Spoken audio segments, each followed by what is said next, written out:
Howdy y'all, welcome to my segment Witch Words, where I unpack and explain some of the technical jargon that you find in use in the initiatory traditions of traditional witchcraft. Today we have a real fun one. It's one of my favorites. The term is fetch mate. Now, as far as I know, the form of this term was coined by the Andorian coven, led by Lee Morgan and his maid Bex. And it is a gender-neutral way of rendering an older concept that you find very common in folklore of the fairy bride or fairy husband or fairy spouse, or fetch bride, fetch husband, fetch spouse.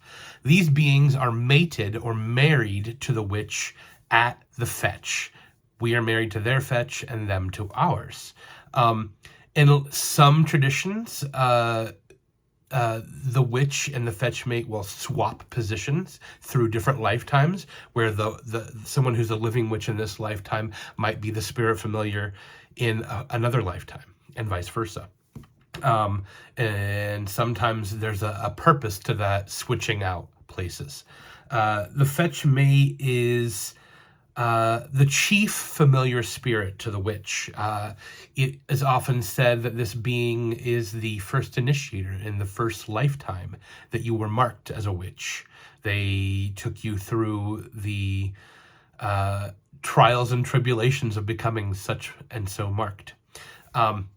These beings are mysterious ultimately, and they can kind of be of any nature of spirit. The only kind of being that they can't be is a being that has access to blood, because only living beings do.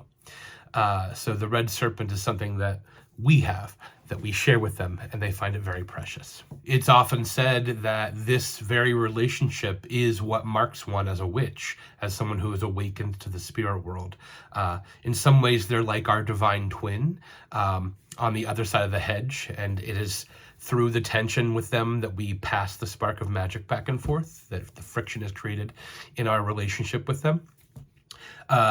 And I very much do see these beings as our divine twin in many ways.